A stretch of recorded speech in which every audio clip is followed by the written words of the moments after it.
Little minds, you are watching a light late bytes tutorial. तो आज हम बात करेंगे एक ऐसी कहानी की जो हमें लाइफ, डेथ और सफरिंग का सबसे गहरा सच समझाती हैं।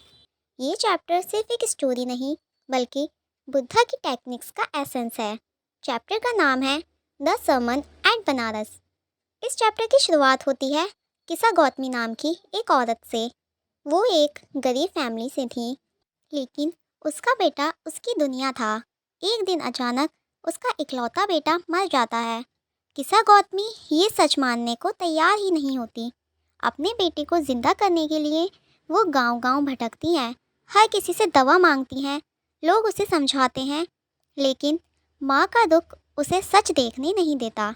किसी ने किसा गौतमी को सजेस्ट किया कि तुम गौतम बुद्धा के पास जाओ, वो तुम्हारी मदद कर सकते हैं। बुद्धा उससे कहते हैं, मैं तुम्हारे बेटे को जिंदा कर दूंगा, लेकिन पहले तुम एक चीज़ लाओ।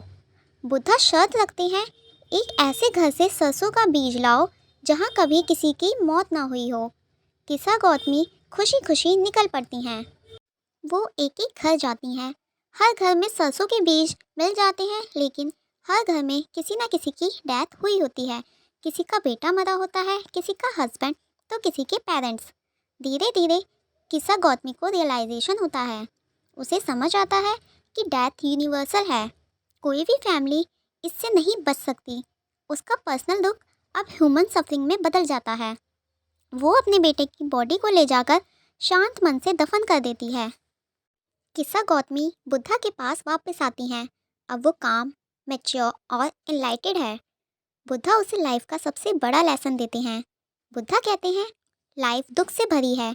जो लोग सिर्फ अपने लॉस पर होते हैं वो कभी पीस नहीं पा सकते। वो सिखाते हैं, डिज़ायर ही सफरिंग का रीज़न है। जो इंसान डिज़ायर और अटैचमेंट छोड़ देता है वही मोक्ष पाता है। एंड इस चैप्टर की मेन थीम है दुख। बुद्धा के अकॉर्डिंग जन्म दुख है, बीमारी दुख है, बुढ़ापा दुख है, मृत्यु दुख है। जीवन में कोई भी इंसान दुख से बच नहीं सकता, चाहे वो अमीर हो या गरीब। किसा गौतमी की स्टोरी से ये थीम क्लियर होती है।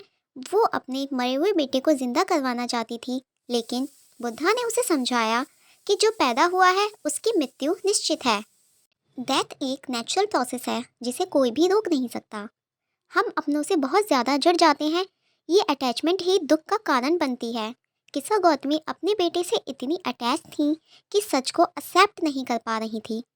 जब हम किसी चीज़ या इंसान से ज़्यादा जुड़ जाते हैं तो उसके छूटने पर हमें बहुत ज़्यादा दुख होता है।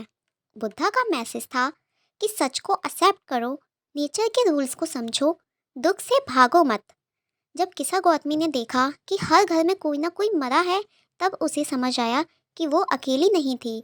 बुद्धा ने बताया कि दुख से मुक्ति पाने का रास्ता है 8 फोल्ड पाथ, जिसमें राइट थॉट, राइट एक्शन और राइट मेडिटेशन बहुत ज़रूरी है।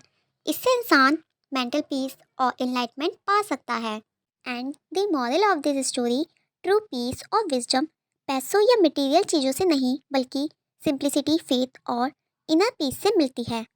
And the conclusion is this, sermon at Banaras हमें सिखाता है कि दुख से भागना सॉल्यूशन नहीं है, बल्कि उसे समझना और एक्सेप्ट करना ही शांति का रास्ता है। गौतम बुद्धा का मैसेज सिर्फ रिलीजियस नहीं बल्कि प्रैक्टिकल लाइफ लेसन है। आज के मॉडर्न टाइम में भी हम फेलियर से टूट जाते हैं, लॉस एक्सेप्ट नहीं कर पाते, अटैचमेंट के कारण स्ट्रेस में रहते हैं। अगर हम बुद्धा की टीचिंग्स फॉलो करें तो हम मेंटली स्ट्रांग बन सकते हैं, लाइफ को बेटर तरीके से जी सकते हैं, इनर पीस पा सकते हैं। इस लेसन का फाइनल मैसेज ये है कि जीवन और मृत्यु का सच समझने वाला ही सच में खुश रह सकता है। So if you find this summary helpful, don't forget to like, share and subscribe. Thank you.